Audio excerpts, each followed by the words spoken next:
One of the most important issues that we will face in the next 5, 10, 15, 20 years will be something that we have been dealing with a long time, and that is technology. One of the things that has really surprised me over the past couple of months, probably, that I've known about it has been mostly artificial intelligence, but also this thing called Neuralink. Now, Neuralink is a brain chip developed by one of Elon Musk's companies. Now, Neuralink has, as it's been listed online, is something to help people with getting control over their bodies back, getting a piece of their life back if they've lost it over a period of time. Well, I've talked before about how this thing works, but we have yet to talk about this thing actually working. Has it been put in a human yet? Has it been used? Today, we'll discuss that. We'll discuss many things, but I think one of the more important parts of where we are right now in 2024, someday it's going to be 2050. We gotta, with this kind of technology, we have to make sure that the beginning stages of it are carefully planned out so that in the future we don't look back and regret our decisions. But what I'm going to show you is something that I think is extremely important and something that I think is, going to change our world as we know it. This is Elon Musk's Neuralink. And I do think it is possibly one of the coolest devices that we currently have. Now, that does not necessarily mean that this thing is perfect, but let's take a look. All right, we should be streaming live here. Hello, world. How's it going out there? My name is Bliss, and I'm an engineer at Neuralink. And I'd like to introduce you to the first ever user of the Neuralink device. And I think you're my only telekinetic friend that I have. Yeah, I hope so. Yeah, not many more of those out there. You want to introduce yourself? Yeah, my name's Nolan Arbaugh. I'm 29 years old. About 8 years ago, I was in kind of a freak diving accident and dislocated my C4, C5. So I'm a complete quadriplegic. So I'm paralyzed from below the shoulders. I have no sensation or movement below my level of injury, so below my shoulders. Yeah, that about covers it, right? Do you want to introduce some of your dogs here? Let me flip Yeah, the camera so you guys absolutely. can see. We got dogs all over the place. Yeah, that's Montana. The one walking by is Grace. Gracie! Gracie, come here. Hi, Grace. How's it going, Gracie? I don't think we need to discuss the dogs, but let's continue on. Do you want to explain a little bit what's going on here? Yeah, so I love playing chess, and so this is one of the things that y'all have enabled me to do, something that I wasn't able to really do much the last few years, especially not like this. I had to use like a mouse stick and stuff, but now it's all being done with my brain. If y'all can see the cursor moving around the screen, that's all me, y'all. It's pretty cool, huh? Actually, can you pause the song just for the audio coming through? And that was also done with your brain? Yep. That's a little bit of a flex. It's all brain power up there. Can you explain a little bit just to people who maybe don't have any context on this field or what's going on here? Yeah. How are you able to actually move the cursor? Yeah, so we started out with trying out a few different things.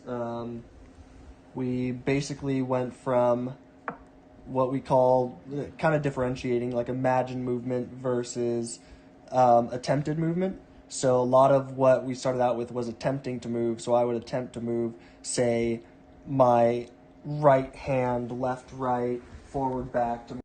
And from there, I think it just became intuitive for me to start imagining the cursor moving.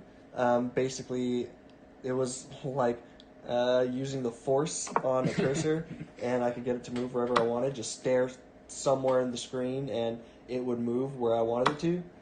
Which was such a wild experience. This the guy wants first to time know it if you happened. feel like a wizard. Yeah, right. It's it's crazy. It really is. It's so cool. I'm so freaking lucky to be a part of this and stuff. I mean, I just every day it seems like we're learning new stuff, and I just can't even describe how cool it is to be able to do this. Do you want to briefly talk about a little bit, I guess, what have you been using this for outside of these sort of research sessions, or when you're just playing chess? What are some other things you've been getting value from this from? Yeah, so one of the first times y'all gave me complete control over this, I actually stayed up until, geez, I don't know, like 6 a.m. playing Civilization 6. Um, it was it was worth it, I guess is the best way to put it. Side note, sorry to interrupt that thing, but that goes on for another couple minutes. I'll play the majority of it. But so far, I mean, obviously, when I first saw this video, it's got almost 20 million views at this point now. But when I first saw this, I was floored seeing him turn the camera around and point it at the screen and seeing the guy not moving anything. He doesn't have anything in his mouth. He doesn't have anything in his fingers and his hands. He's just looking at the screen and you can see the cursor moving. That was one of the early points in this video that caught my attention because I'd been interested in this, but I didn't know a lot of the science behind it. I didn't know in practice what it would actually look like. And seeing this, it changes things, particularly for me. I didn't think that this would be the technology that would be used for. And then him talking about the game Civilization 6, a game that I played earlier this morning. That game, and I've put probably over 400 hours into that game. I've had that game for a couple of years. I really enjoy that game. It's very fun. It's basically a turn-based kind of game where you build a civilization and you try and outlast other civilizations to win, and you can play games multiple ways. I've downloaded some extra things for the game so you can add in natural disasters. You can have basically presidents or governors, as they're called in the game, leaders of your countries, and then you can have cities that don't like you as much anymore, so they'll leave and they'll become a free city. A lot of cool things with the game. But that game is very, very detailed. And those games, because it is a turn-based game, one particular game could take 9-10 hours possibly. Sometimes in order to build certain things within the game, say you want to build extra houses for your citizens, that could take, say, 20 turns. And you have to go through 20 turns before you build just one of these things. And now you can change the game mode so that you play a little bit faster. But for the most part, early on especially, it takes time to build these things. So that is a game that is extremely detailed and not something that is just chess. This is a very advanced game that takes a lot of strategy, and there's a lot of different things. Now you can play it with just a cursor for the most part, but you also have to click and hold so that you can move around the map. You're not just clicking a button and dragging it. There's a lot that goes into this game, and for the fact that he was able to play that game, I mean, good for him, but also incredible technology at play. It was awesome. I had basically given up on playing that game just because of how mm, I mean, it's a big game, and the amount of time that it takes to sit in on it is it's just a lot, and I have to worry about a lot of things, getting pressure sores and things like that. So I just wasn't really able to play it as much as I wanted to, and y'all gave me the ability to do that again, and I played it for geez like 8 hours that day. So I do that. I It's like read what, it's sometimes. 6 p.m. to like 2 a.m. or Yeah, something. It's like it was a lot. I'm giving you all my bad habits, man. Yeah, I know, right? Yeah, it was awesome. So I did that. I read. I like learning languages. I'm learning like Japanese right now. I'm learning a bit of French. Maybe for the audience who isn't super familiar with assistive technology, why couldn't you play Civ before? What was tricky about that, or what was it about the Neuralink that made that possible for you? Yeah, so one of the big things, honestly, was that I think I just got checkmated. Um, the only way I could play it was through pad, and that didn't allow me to play online at all. So that kind of sucked to begin with. Um, but I. Would you play that like at 2 a.m. before, or what was the Oh restriction no, there there? was no way. There was no way for me to do that.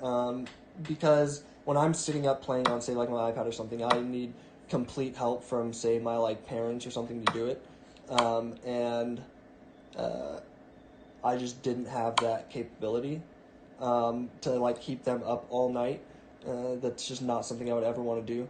So basically, I would have to go down and everyone went to bed in my house, my brother, my parents, something like that.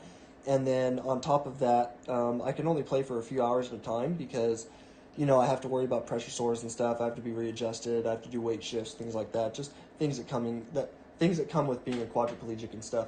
So it just wasn't really feasible for me to like say play a full game or anything.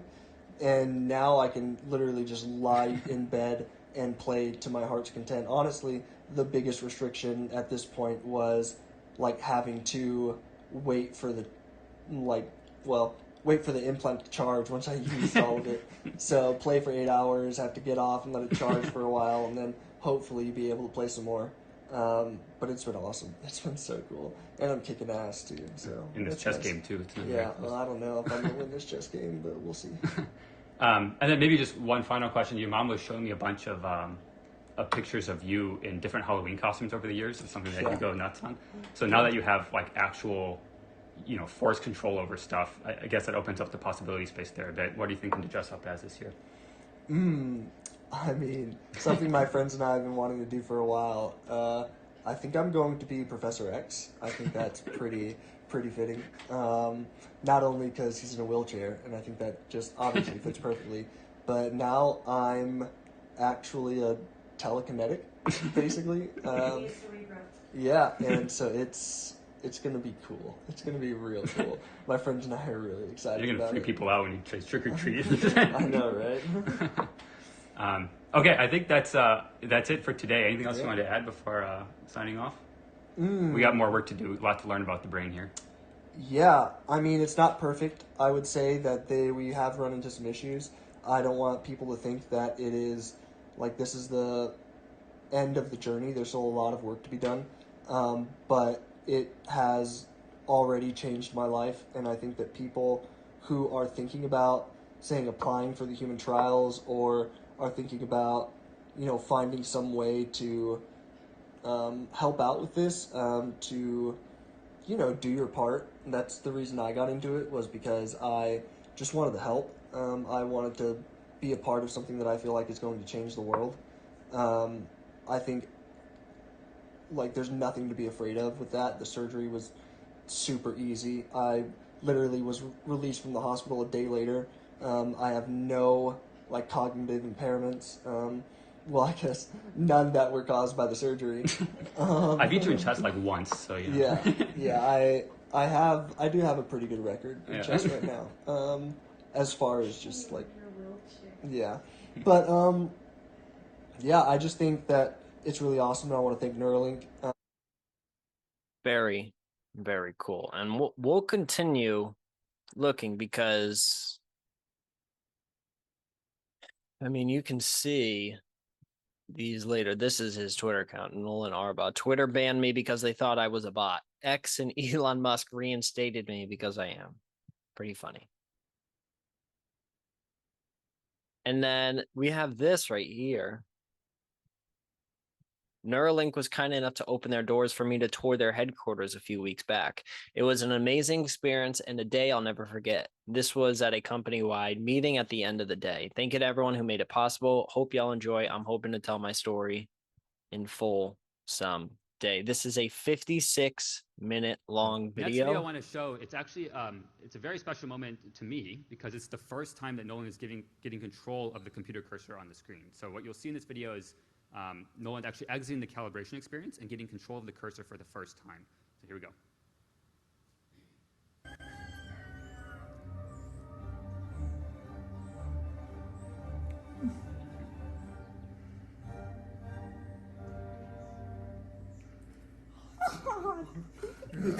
Well done. Oh man. I think I can do better. That's so cool. All right, yeah, I think the main point I want to take away from that is just the last comment that Nolan had there. I think I can do better. It basically summarizes summarizes his work during this entire last month. Okay, the next video I want to just briefly walk through happened actually the same. It happened on the first day of him being able to use his BCI, and I'll play the video and then explain what it is afterwards. So I think the significance of it will be more clear once you've seen the video. Here we go. How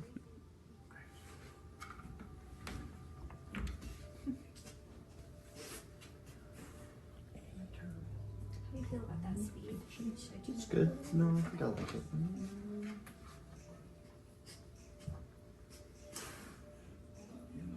Doing great. Oh, Whoa! you just beat the world record. 4.6. Oh shit. Yeah. Sorry. Congrats. Oh, well done, man. Well done. Wait, when I met He's a new world record holder.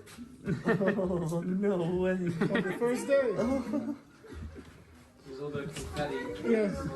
This was a surprise. This was His dad at the beginning here. Notoriety that comes with it. Gosh, it's gonna change. How So cool. Watch the whole thing. It's a really great story.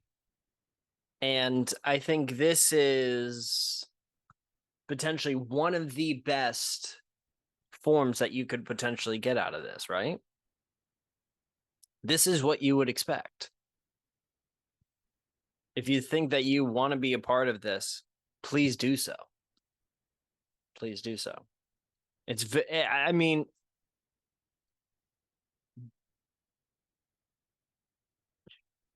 where this technology is in 5, 10, 15, 20 years, it's my belief that it's only going to get better. It's only going to improve, right? Well, be that as it may be, there's going to be a lot more people who are involved in this project. And I think it's important to understand the people that are signing up for this, because part of the people's,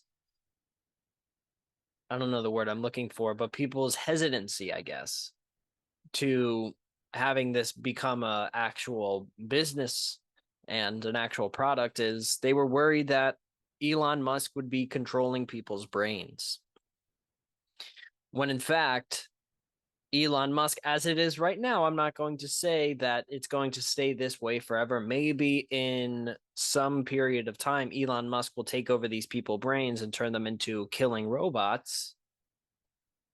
But that has not happened yet. I'm not predicting it will happen either. But what Elon Musk has provided for these people, and more so this particular company, Neuralink, the people, the engineers, those people deserve just as much credit as Elon Musk. What they have been able to do is to give the opposite of autonomy to somebody, bodily autonomy. Give people an ability to use what they don't have anymore. And I think that's one of the coolest things about this project. Yes, obviously, as we're looking at it right now, they're just playing games and they're just on Civilization 6 for multiple hours a night. I mean, you think of exactly what caused this? What caused this project to come to fruition? I mean, thank God that they decided to do this, but I think it's more important to understand the science behind it. And I really suggest that you go to their website and you go check out what they're doing. And if you want to, I think they're hiring right now as well. If you're super smart and you want to go work there, then go work there. But I wanted to read this article from IGN to talk more so about the games, because as we stand right now, that's where this technology is, right? It's more so at a state of playing games and using a mouse and a cursor and doing that kind of stuff rather than rather than different forms of kind of things that you could do with your body. Obviously, we're not at levitating spoons and knives yet, but maybe one day we will be. But let's read it. Arbaugh explained that he had largely given up on playing Civilization 6 prior to having the surgery, as he needed complete help from a friend in order to play, and the time-intensive nature of the game had made prolonged play sessions untenable. So it wasn't feasible for me to play a full game or anything, he explained. Now I can literally just lie in bed and play to my heart's content. Honestly, the biggest restriction at this point was having to wait for the implant to charge once I had used all of it. That's funny. The 29-year-old also revealed in a subsequent Neuralink presentation posted to X that the implant had allowed him to play Mario Kart 8 Deluxe, using the neural signals decoded by the BCI tech. Playing Mario Kart and coming in second repeatedly blew my mind, and I didn't think that it would be possible like a week into using it. That was freaking wild. Even though my dad and my buddy wouldn't let me win. The implant has also helped Nolan begin learning French and Japanese. You saw that in the video, and has generally removed barriers when it comes to reading. He has also emphasized that he had suffered no cognitive impairments, once again in that video, as a result of the procedure, and he was able to leave the hospital a day after the surgery.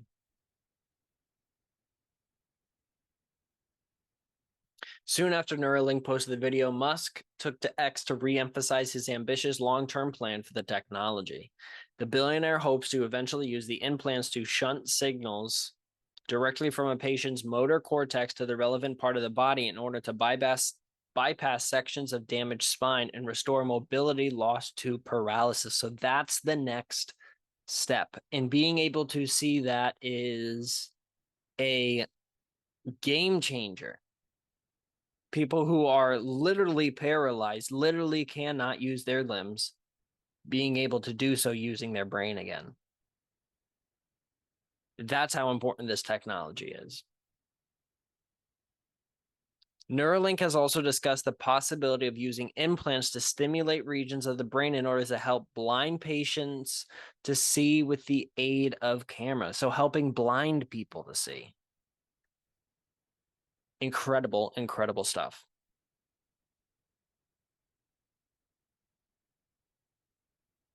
In December 2022, Reuters report citing official documents and interviews with over 20 past and present Neuralink employees stated that the company's experiments The company has attracted significant controversy in recent years owing to concerns surrounding the treatment of animals used in pre-human trials. A December 2022 Reuters report citing official documents and interviews with over 20 past and present Neuralink employees stated that the company's experiments had led to the death of over 1,500 animals, including monkeys, pigs, and sheep since 2018. It is not uncommon for animals used in healthcare trials to be euthanized at the end of a study. However, according to Reuters sources, pressure from Musk, who was allegedly frustrated by the company's apparent lack of progress, had reportedly caused Neuralink scientists to adopt a rush approach to some surgeries, which in turn allegedly led to avoidable mistakes being made that caused needless death and suffering for the animals involved. According to the Reuters article, Neuralink was under federal investigation at the time by the U.S. Department of Agriculture, Inspector General for potential animal welfare violations. Later in 2023, Neuralink came under fire once again, this for allegedly transporting contaminated implants used in animal experiments in an unsafe manner that could constitute a hazard to humans. Okay. Neuralink has responded to criticisms by repeatedly stressing its commitment to ethical and humane animal trials. Uh, bu- bu- bu- bu. Those findings, what findings? In a January 2023 letter to lawmakers viewed by Reuters, the head of the USDA stated that a separate focused inspection had found no compliance breaches of US law when it came to Neuralink's animal trials. Okay. Those findings were later criticized by the nonprofit Physicians Committee for Responsible Medicine, which accused the USDA of giving Neuralink a free pass for violations of the Animal Welfare Act, particularly in regard to two incidents in which scientists used an adhesive called bioglue to seal holes drilled in the heads of rhesus macaques, I don't know, with fatal consequences. Okay. So,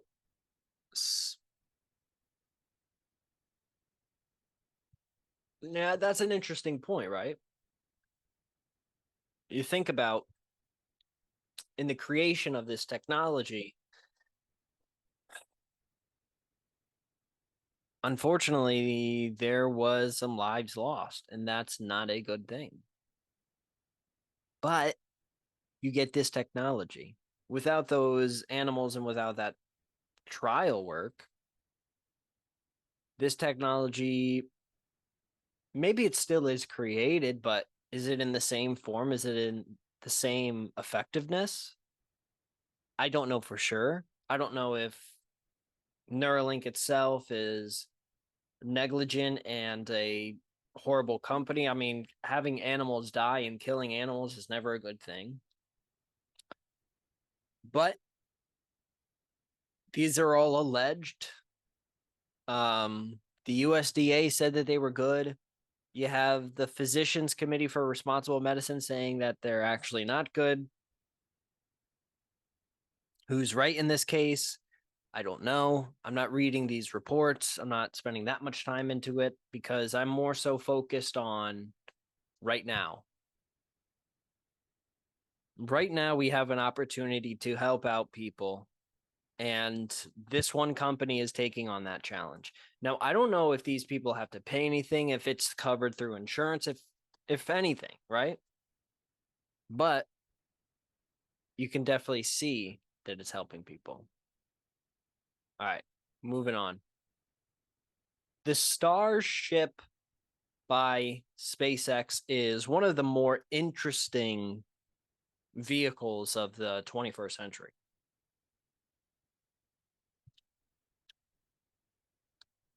I think this is the beginning of a different type of space exploration device because it's 2024 right now. We are not even a quarter through this century.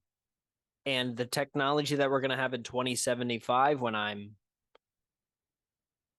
70 something, 78, I don't know. Maybe I don't know. I'm not doing that math right now, but I'll be very, very old. And I hope to one day make it to 2100. But in 50 years or so from now, what's that technology going to look like? Is it going to be even similar to the Starship? Maybe not. But as we have it right now, Starship looks like to be our most important asset when it comes to off-world exploration and beginning a civilization on a different planet. As of right now, this is our best option. And I think it's extremely important for us to move out and spread our species outward into the universe because at some point, the Earth's not going to be here anymore. The solar system's not going to be here anymore. And we're going to have to, if we want our civilization and our species as humans and all the rest of the animals to survive. I mean, I have a beautiful golden retriever, Carmela.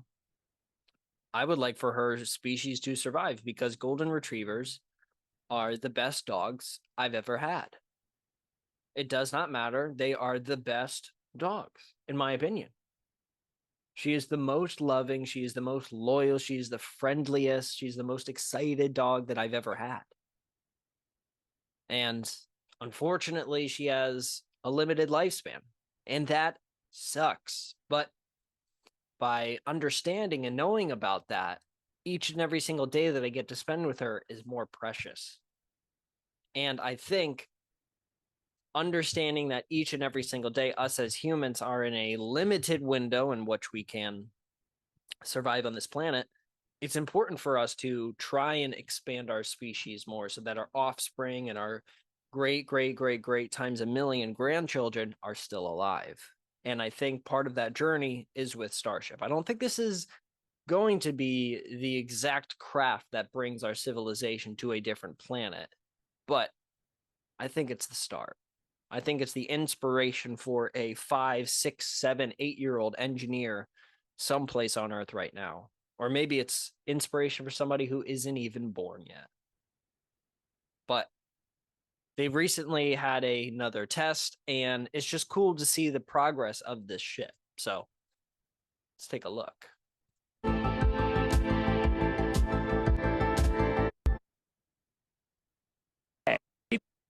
Upper stage.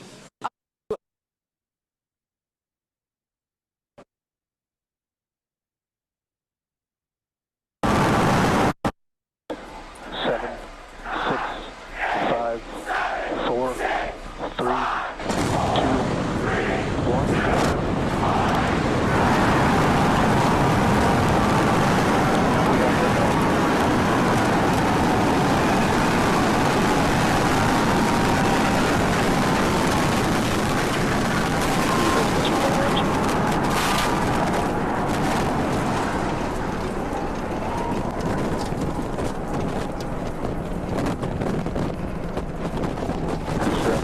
Nominal.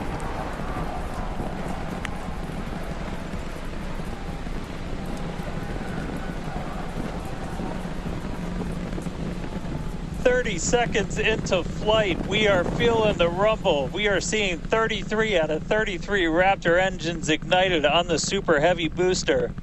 Booster and ship, avionics, power, and telemetry nominal. Acquisition of signal, Corpus Christi. Continuing to get good call outs. Our trajectory looking nominal, systems looking nominal. Just amazing to see all 33 lit up once again. I think it's moving. At this point, we've already passed through max Q, that maximum dynamic pressure, and passing supersonic, so we're now moving faster than the speed of sound, getting those onboard views from the ship cameras.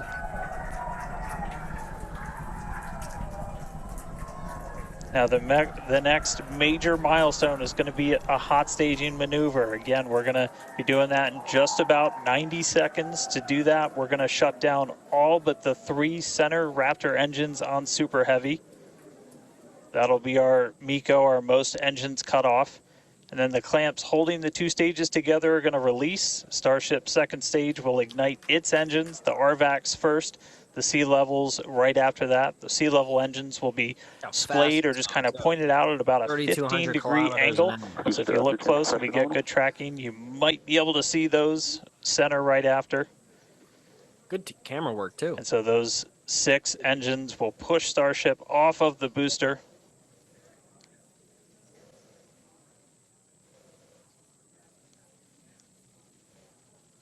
All right, counting down now. We're going to be coming up right at around the 3-minute mark on that hot staging maneuver. Again, we'll see the booster engines start to shut down. You'll see all but 3 lights go out in the middle.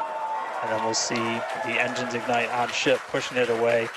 And that will start carrying the ship into space.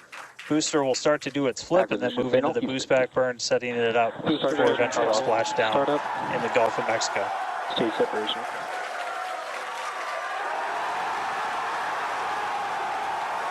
Boost back startup.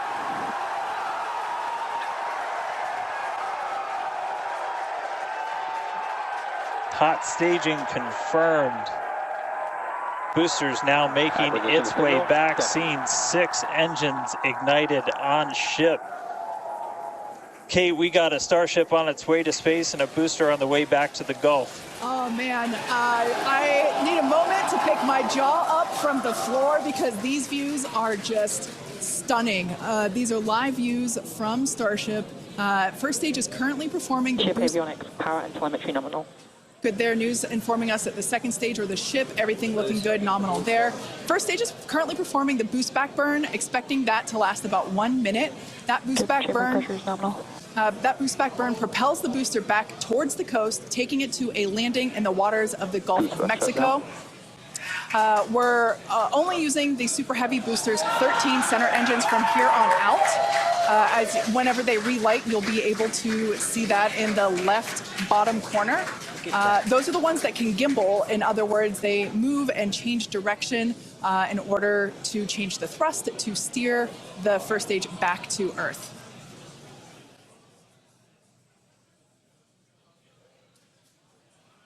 Wow, these are just incredible views coming to us. Engines, those larger circles, the Raptor vacuum engine. Is our mission control. What a day. Congratulations to the Look how fast that's going now. 26,000 kilometers. entire SpaceX team. I mean, this Continue on.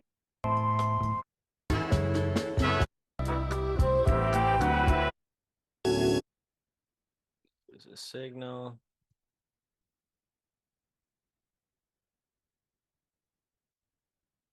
Very cool stuff. Then we get into this particular launch because this is their third launch of this. They've had one where it didn't work out. Let's see if we can get this video. Here we go. At this point, this is where it lands into our atmosphere. What a view. You see, in the previous one, we were at about 150 kilometers. This is at 117, going 26,645 kilometers per hour. Now, if Starship manages to make it all the way through reentry, we'll collect valuable data on Starship flying through the Earth's atmosphere at hypersonic speeds, meaning more than 5, or at this point, will be more than 5 times the speed of sound.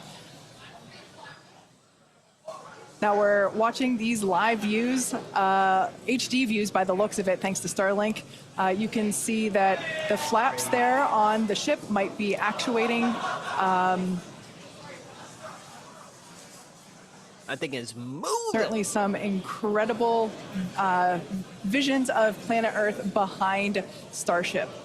Now, we've already validated Starship's ability to fly and land at subsonic speeds. You might recall those suborbital flights from a few years ago, and we can see those flaps there. So getting data on aspects like heating and control while traveling way faster than we did before is going to be critical to eventually bringing Starships back from space for rapid reuse. So I mentioned those flaps. That's one of the things that enables Starship to help control itself and survive the heat of reentry, which, like we said before, we're expecting that reentry to occur around. So we've got 4 of those.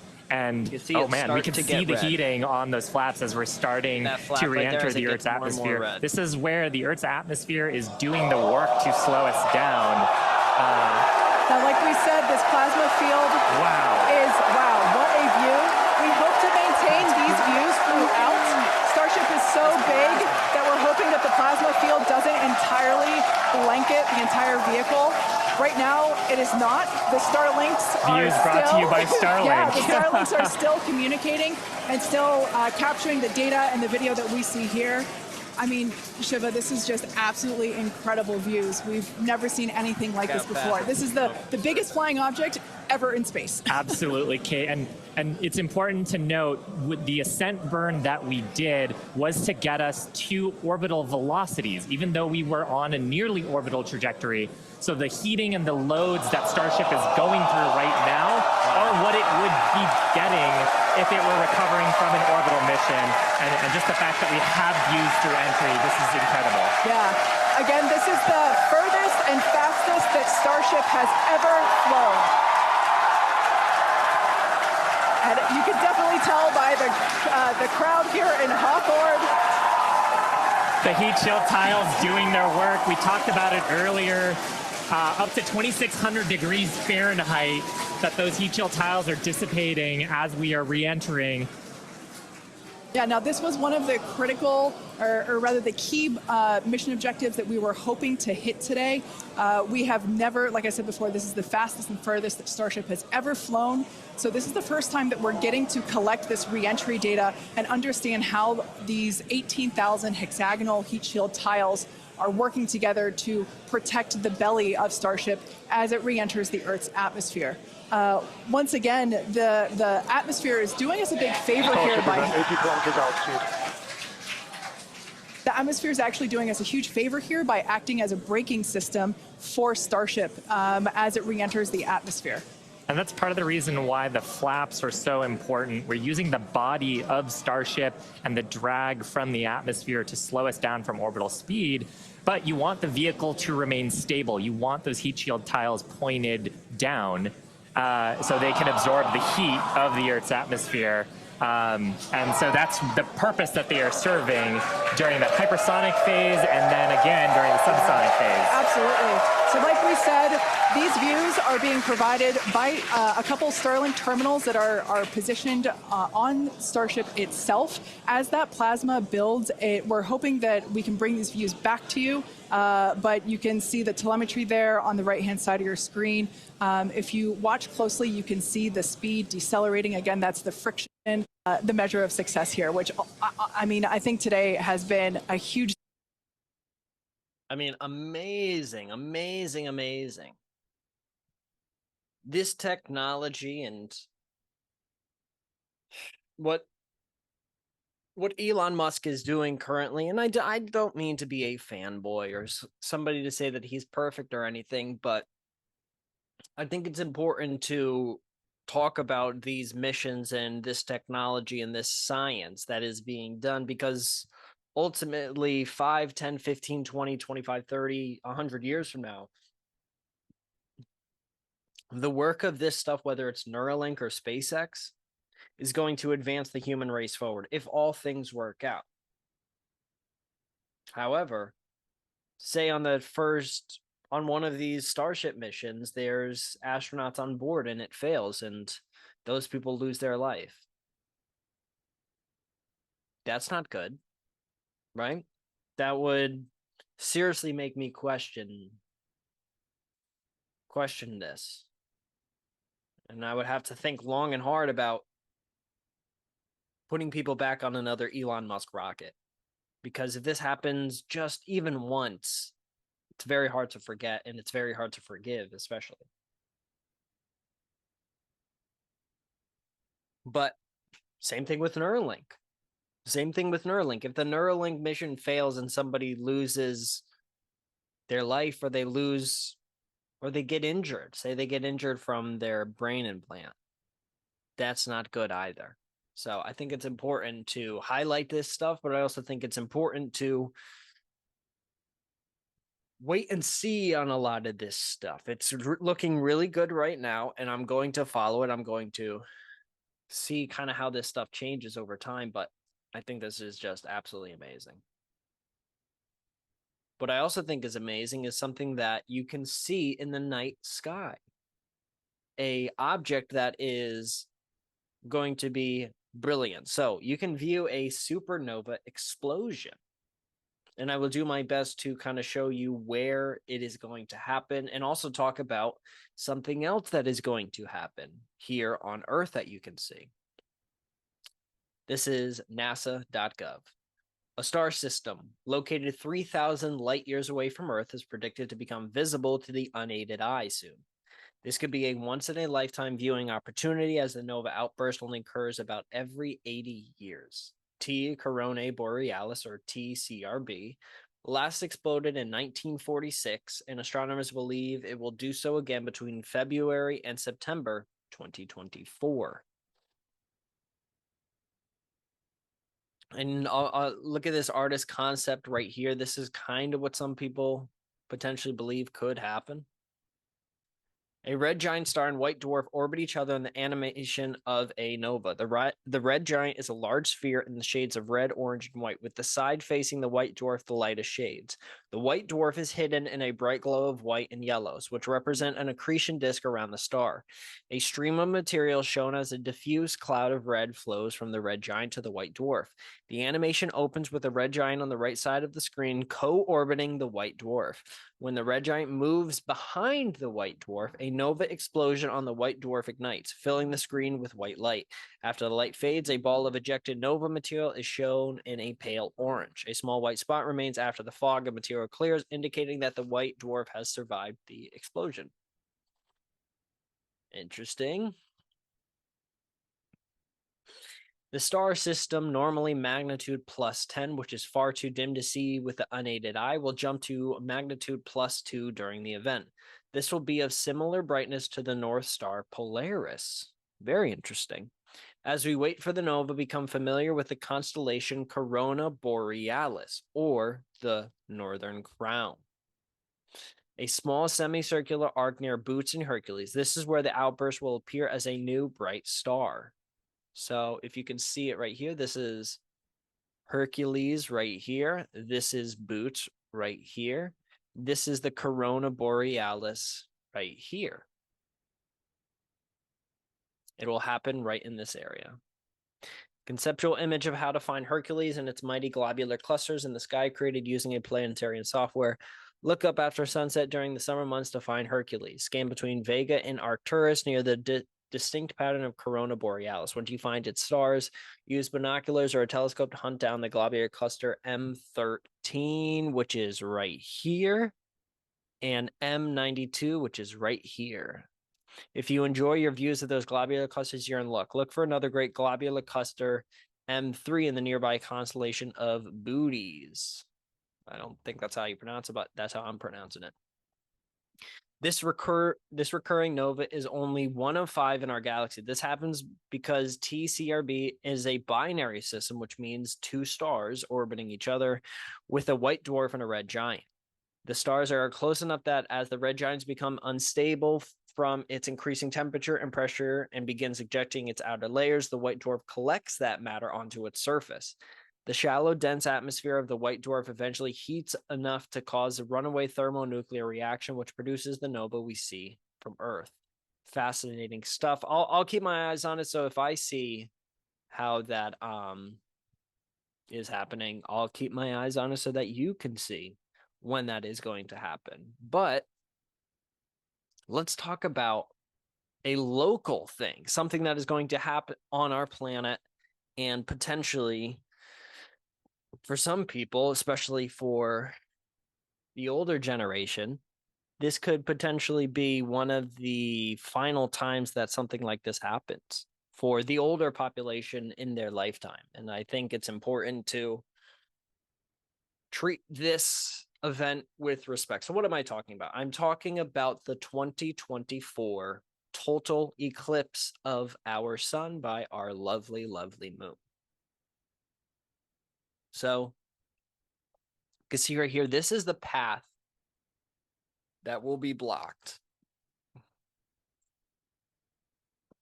This is just in America, but this is obviously all over the world. But we're going to look in America. And I, myself, am going to see it. I'll take videos, and I will try and do my best to discuss it, right? And take videos, post all that kind of stuff, right?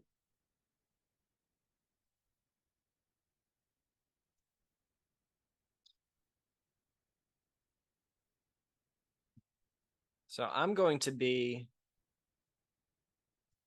right in this area. When it happens, I'm going to be up in this area. In upper state New York, I'm traveling up there, and I'm going to watch it live. Now, this is happening April 8th of this upcoming year, so we're a week away at this point. And I'm very excited to go see it. It's going to be absolutely crazy. But let's actually play it so we can see. kind of how it moves along. You can see with each minute it passes. That's how it's moving.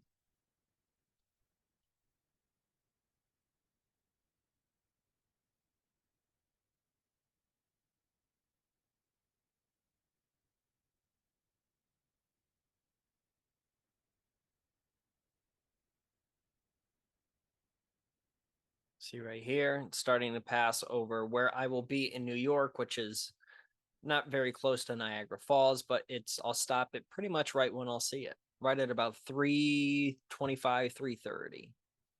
Right here. During this time, at this point, I will be watching a total eclipse.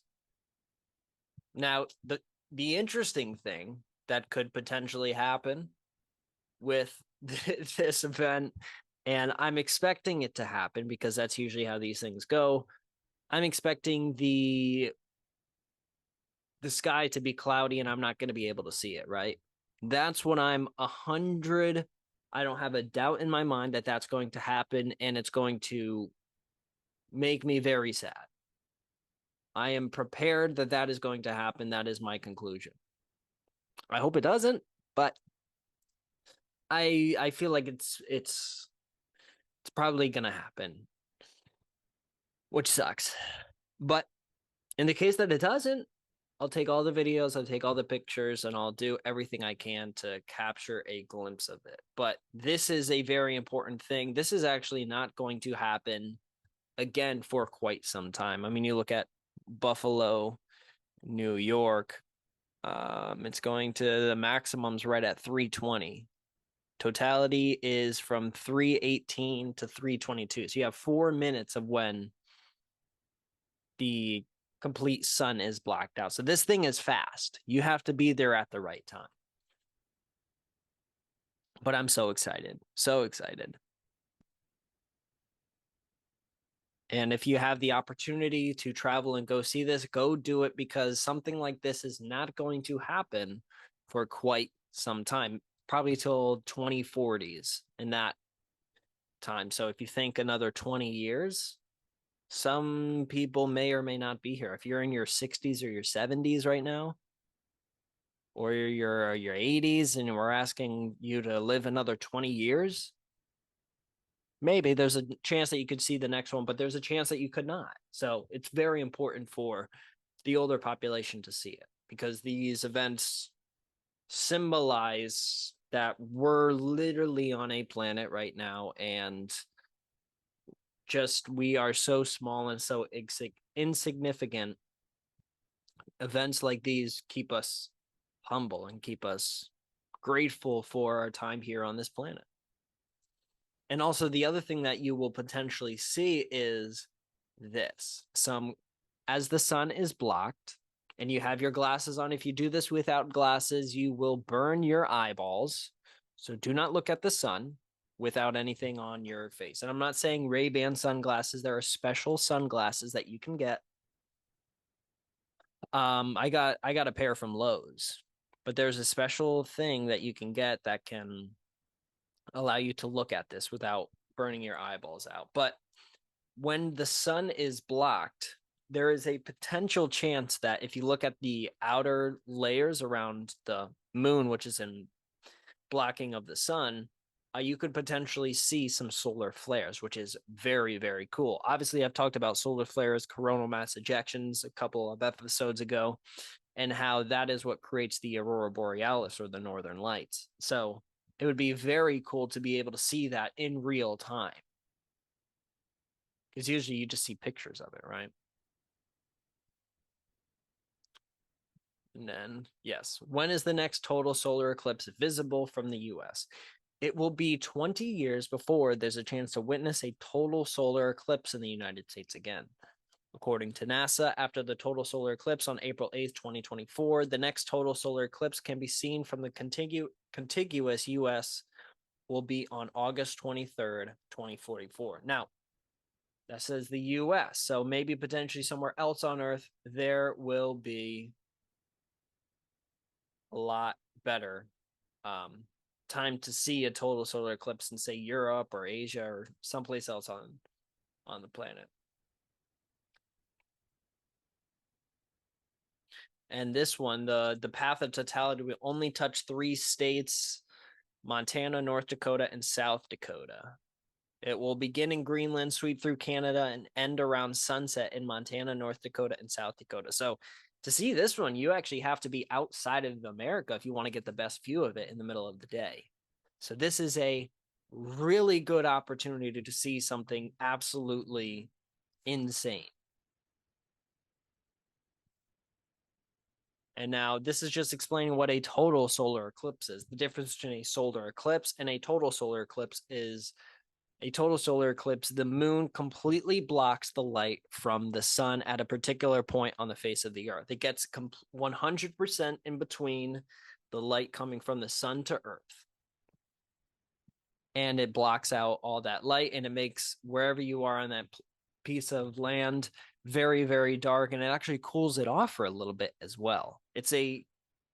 I experienced a partial eclipse when I was a freshman at Penn State in 2017. I was a freshman student in my first astronomy class that I've talked about many times before, how that was what actually got me into astronomy and what got me into wanting to explore these topics, and really made me understand, like, dang, how lucky we are. So I was able to see a partial one there, and that was really cool. It didn't block out everything, but it made it sure a lot darker. It was really, really cool to see, and I'm so lucky that I was able to see that. And now I'm even lucky again to be able to see this one as well because of where I live in the United States. If I was living in like Georgia or something like that, I would have to travel very far in order to see this. But because of where I'm at, I'm able to see it, and I'm so, so, so blessed to be able to have this opportunity. Anyways, moving on, I wanted to talk a little bit of sports before we end the show today. So let's talk a little bit of sports. The NBA is very interesting, and I'm just going to give brief overviews, right? I have basically 3 things that I wanted to talk about. One, the current state of the NBA standings, and who I am projecting right now to kind of be the best teams. And we're going to look at some playoff probabilities at this point in the season. You look at, and then the other things that I'm going to talk about is a rookie, Victor Wembanyama, and kind of try and discuss why I think there is a potential, and I've talked about this before, I think there's a potential he could be an all-time great, but I also think there's a potential that he could be an all-time bust. Then let's discuss the MVP rankings right now from NBA.com, and that will be the show. So first, with the standings, in top of the Eastern Conference at this point, March 27th, the Boston Celtics are firmly in first place, 57-15. The next team after them is the Milwaukee Bucks at 46-25. Then in the Western Conference, you have Denver number 1 at 51-21, followed by the OKC Thunder and Minnesota Timberwolves, who are 49 wins, but OKC 21 losses, 22 losses for the Timberwolves. So top of these conferences are somewhat similar, but there's a big drop off, obviously, in the Eastern Conference. I mean, if you just look right here, 57 wins, Boston, 46 wins, Milwaukee, 44 for Cleveland, 43 for the Knicks. What a rebound it has been in recent years for them. They used to be a bottom of the NBA franchise, and they've really, through free agency and trades, have made a huge, huge turnaround. They got a really good squad there. And it's always good when the Knicks are good, because that New York market, having them play in Madison Square Garden, it's very important to basketball that they're actually very good. Then you have some surprise for me, which is Orlando Magic. I mean, they're a very young team. Paolo Banchero has been absolutely phenomenal. Look up his stats, see what he's been doing as a young guy in the NBA. just absolutely amazing stuff. Then the Pacers have been kind of okay this year after winning the in-season tournament. Tyrese Halliburton went off, but they've also kind of been middle of the pack all year. Then you have the Miami Heat, Philadelphia 76ers, obviously Joel Embiid, injury. Before that, he was an MVP candidate. Bulls, Atlanta, Brooklyn, Toronto. I mean, and then you just have the bottom. Western Conference, very interesting Western Conference because Denver, obviously, you would expect them to be obviously champions last year, expect them to be far and away the best team in the Western Conference this year. And so far they have been, but OKC is right on their heels and they're a very young team. I think there was a graphic that was put out that said the average age of OKC was, I think, like 23.4 years old. And then I think Kentucky basketball team, their average age was like 22 point something years old. So OKC is a very, very young team. They have a boatload of draft picks and they have used them very, very well. I mean, you have Chet Holmgren. The trade that they made for Shai Gilgeous-Alexander was a phenomenal trade. He fits in very well to their offense, and you can run an offense through him. His play style is very, very interesting because he's mostly a drive to the basket type of guy. He can take you off the dribble and shoot off the dribble as well, but that's particularly not how he chooses to play. And then you have Minnesota after that. They have a really good roster. Just looking at it, Anthony Edwards is a star. You look at potentially their two centers in Karl Anthony Towns and Rudy Gobert. One guy's a great offensive player. The other guy's a great defensive player, and it has worked out very well for them. So that trade that they made to get Rudy Gobert actually worked out when many people didn't think it would, because they had expected that the Timberwolves needed a lot more scoring, but they have a pretty solid roster. Then you have the Pelicans right after that. Zion Williamson has been kind of all over the place, but they got a good team surrounding him. I mean, Brandon Ingram for them most of the year has been good, but their supporting cast is amazing. Then you have the Clippers, Sacramento, Dallas. Start getting into this weird area in the Western Conference where you have players who are MVP candidates. I mean, you have Dallas, obviously, Luka Doncic, one of the best players in the NBA. Then you have Phoenix. I mean, Kevin Durant, Devin Booker, Bradley Beal. Obviously, a lot of injuries there, but still, those are three of probably the top 25 players in the NBA right there. The Lakers, obviously, LeBron is old. He can't really carry a team as well as he used to, but you would imagine that his supporting cast would turn up better. And I mean, D'Angelo Russell has been phenomenal for them for a good chunk of this later part of the season. Anthony Davis defensively has been phenomenal. Austin Reeves for them has been very good as well. So they have guys there. It's just, it's hard to have LeBron James at this point in his career be your number one guy. It's putting a lot of pressure on him, and they need other guys to step up. They need D'Angelo Russell to start averaging 20 plus points a night consistently.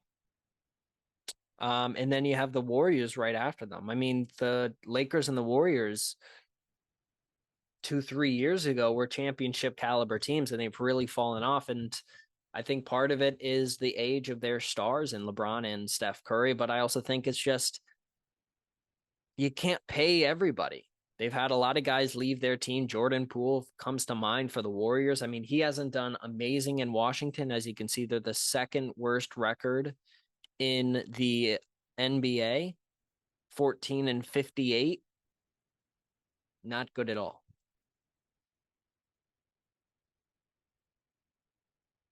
I mean, and you look at the rest of these teams. Houston has won a lot of games. They're on a really big win streak right now. And that's a young team that reminds me of the OKC Thunder, that could potentially in maybe 2-3 years really become a dangerous team. I mean, they make some moves in free agency. They re-signed Jalen Green to a nice deal. They could potentially be off to the races. They could be a very, very solid team. But let's go into the playoff probabilities. As it stands right now, these are our projected standings. They're projecting 65-17 for the Celtics. Look at these teams right here. The teams that have under 50% chance to make the playoffs right here are the Bulls, the Hawks, and the Nets. The Nets have a 0.3% chance. Yeah. You look at kind of the number one team in the East appears to be the Celtics. The Bucks, they've just been so inconsistent defensively all year, and you worry about what that is going to do against, say, they match up with a New York Knicks team. Do they have a guard that can contain Jalen Brunson? I don't think so. Is Jalen Brunson going to be able to do pretty much anything and potentially win a playoff series against Giannis? I think he could. I think the Knicks, come playoff time, are a very close team to the Bucks.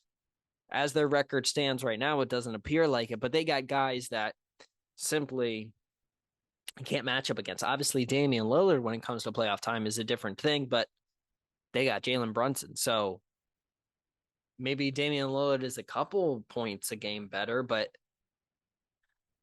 defensively, not going to be able to contain Jalen Brunson. So maybe those two players cancel out. And then you have Giannis there. But I think as it looks right now, the Boston Celtics, they're 77% chance to win the conference, which I think is slightly high, but I can understand it. You see the Knicks have the second best odds, as I just gave them their props, 6.4%. And then to win the NBA Finals, 61% for the Boston Celtics.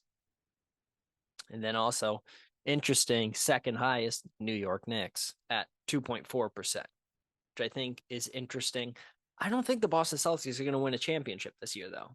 They could. They very well could. But let's go over to the Western Conference right here. I mean, you look at the OKC Thunder and the Nuggets and the Timberwolves, both basically projected to win 57 games between all three of them. All going to make the playoffs. This right here is interesting. The Lakers are a 41% chance to make the playoffs. Obviously, they're going to have to go through via the play-in, but they could potentially win that and get in.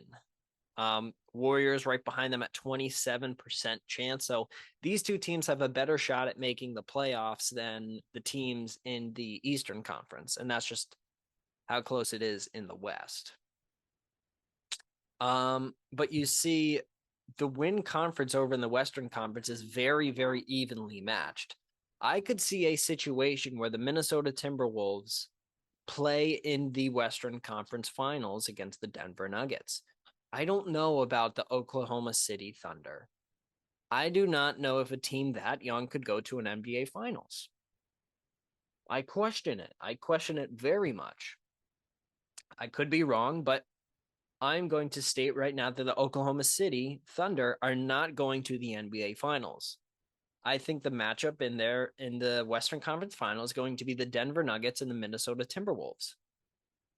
I would like to see the Dallas Mavericks in there because I would like to see Luka Doncic become somebody who takes over the league and wins multiple championships, because that would cement his status with his stats, because his stats are absolutely insane, but they're just not winning enough. But it has right here 12% chance to win the NBA Finals, Oklahoma City Thunder. Second best in the Western Conference and third best overall odds, Minnesota Timberwolves at 9.6. If Anthony Edwards wins a championship at this stage in his career, things are going to change. It's going to be real interesting moving forward what the NBA is particularly going to be doing in terms of its younger guys. Because after LeBron is gone, a lot of people are worried that there's not going to be a next guy up. Well, if you have Anthony Edwards winning a championship, you have Shai Gilgeous-Alexander winning a championship, you have Jason Tatum winning a championship, you have Jalen Brunson winning a championship potentially.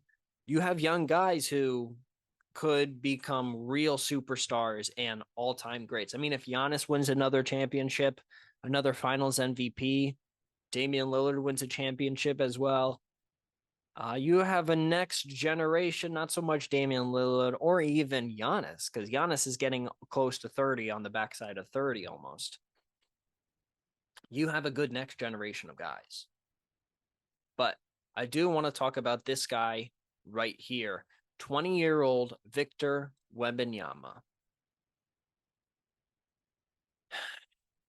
And the thing that I really enjoy about him is watching him play and watching him at 7'4" handle the ball like he's Kevin Durant, shoot the ball fairly okay. I mean, his 3-point percentage is 32%, field goal percentage is 46.6, so about 47% will round up for him. Averaging 21 points a game, 10 rebounds, 4 assists, almost 1.5 steals, and almost 3.5 blocks a game in 29 minutes of work. So, I mean, you even see some of his recent games, 21 minutes, 13 points, 1 block, 4 assists, 5 rebounds, 7 shots he took. 33 minutes against the Grizzlies, 31 points, did shoot 11 of 24 and 3 of 12 from the 3-point line, but 16 rebounds, 5 assists, 2 steals, 3 blocks. He is going to be a problem for years to come. But some things that I worry about, particularly with Victor Wembanyama, 209 pounds, and this right here.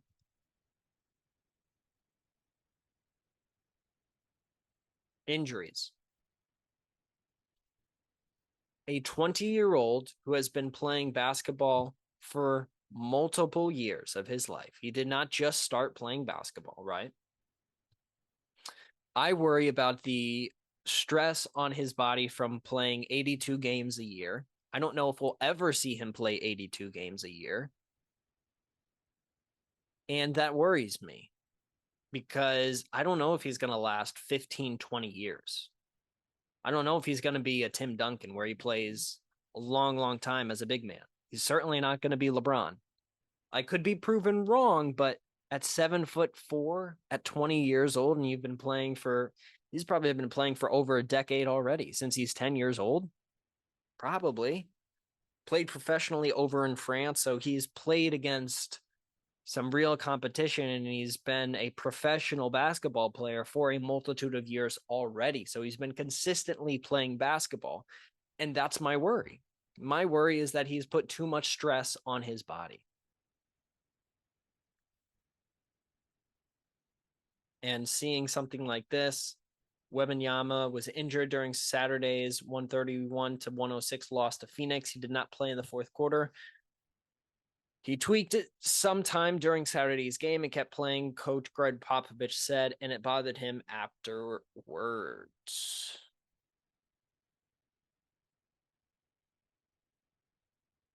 Yes, and obviously he is leading the Rookie of the Year. He could potentially also be Defensive Player of the Year as well, but with this injury, it's not a good look for his career. And speaking about careers, let's talk about the MVP rankings, because I'm going to make my prediction right now. And I'm going to say who it should be. I think it should be Luka Doncic or Nikola Jokic. Those are the two guys where I'm like, if they're not on that team, they are a bottom tier franchise. The Denver Nuggets without Nikola Jokic are a completely different team. You're going to have Jamal Murray as your primary scorer and distributor. I don't think he can handle that role. Having Nikola Jokic being there as a semi-ball distributor, but also your best scorer at the center position, being as strong and as big as he is so important to their success. Not to say that Jamal Murray couldn't carry that team, but they would not be even close to the number 1 seed in the Western Conference without Nikola Jokic. So those are my two guys at the top of the list, but let's go over who they have. So number 1 ranking, Nikola Jokic right here. Last week, he was also number 1. this is the case. Maybe Jokic does have eyes in the back of his head. As long as the 29-year-old keeps dropping triple doubles like the one orchestrated Thursday night in a quality win over the Knicks, he'll remain so far ahead of the field he won't be able to see it in the rear view anyways. Okay. And then after this is Shai Gilgeous-Alexander, which I kind of understand because the Oklahoma City Thunder are doing so well, and his stats are very, very good, especially defensively. He's averaging 31, 6, and 6 pretty much. He extended his franchise record of 30-point games on Wednesday to 50, an NBA high, with 31 points against Utah. The 25-year-old scored 20 of those points in the second half as Oklahoma City captured its third straight win and 13th in its last 16 outings. So he's doing very good as well. I would argue not as good as Luka, but the team success is very important as well. Then for number 3, we have Giannis, averaging about 31, 11, and 6. Antetokounmpo appears to be losing some ground after missing 2 games dealing with a left hamstring issue. The 29-year-old returned Thursday and contributed to Milwaukee's win against Brooklyn. He scored 21 with 9 rebounds and 5 assists in the victories. Bucks are currently riding the hot hand of Damian Lillard, who has averaged 31 points and 11.3 assists over the team's last 3 outings. Then we have Luka Doncic tied with Giannis for number 3, averaging 34, 9, and 10. Crazy numbers.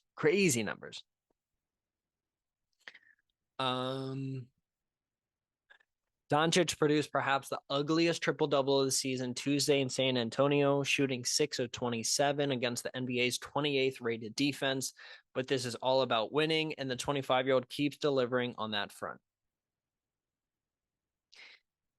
Doncic needs just 4 more 35 and 5 games to tie Oscar Robertson for the most such outings in a single season. Then after that, we have Jason Tatum, who I'm surprised they don't have higher, but his stats are not as crazy as everybody else, averaging 27, 8, and 5. He put out a couple of 30-point showings to increase his 30-point game total to 25, tied for 6th in the NBA. Of the top 5 MVP candidates, Tatum holds the lowest usage per center, under 30% outside of Jokic, who is 28.7%, which is crazy to think of. Still, you can't discount his contributions to Boston's double-digit game lead in the East.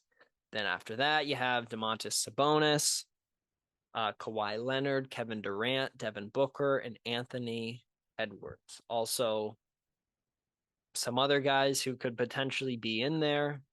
Jalen Brunson, New York Knicks, Anthony Davis, Lakers, Rudy Gobert, Timberwolves, which is very interesting. Tyrese Halliburton, Pacers, LeBron James, Lakers. Crazy how LeBron James is still in the MVP conversation as the oldest player in the NBA. Crazy stuff. Lots of crazy stuff on today's show. Very fun show. Very fun. I really enjoyed it. I think if I were to talk about a particular takeaway, a particular thing that I think you should think about after the episode is look into not only the solar eclipse stuff and try, if you can, if you have the ability to, take some time out of your day and go see it. Especially if you have family members that are older than you, take them to go see it. Take as many people as you can to go see it. I wish I could take this one right here to go see it, because next time that one of these goes around, she's probably not going to be here. And that sucks. She's sleeping right now. I gave her a little bath on my own, and it was rough, but I enjoyed being able to spend that time with her and her shaking and getting all the water on me. That's all right, though. But this has been the Zach Moore podcast. I'm going to go hang out with her, and I'm going to play my new game. My wife blessed me, as amazing as she is. She blessed me with a PS5. We got it at a very, very reasonable price. And I purchased Helldivers 2. It's a very fun game, and I'm going to go play that game right now for the next couple of hours until probably midnight. So I'm going to go on like a 6-7 hour run to try and level up and try and get better at the game while I have Carmela sleeping and hanging out. So that's what I'm going to go do right now. This has been the Zach Moore podcast. Thank you so much for listening. Please look into all of this stuff in regards to Neuralink and SpaceX, because that stuff is also just as important as the total solar eclipse. Thank you so much for listening. I appreciate you doing so. This is the Zach Moore podcast.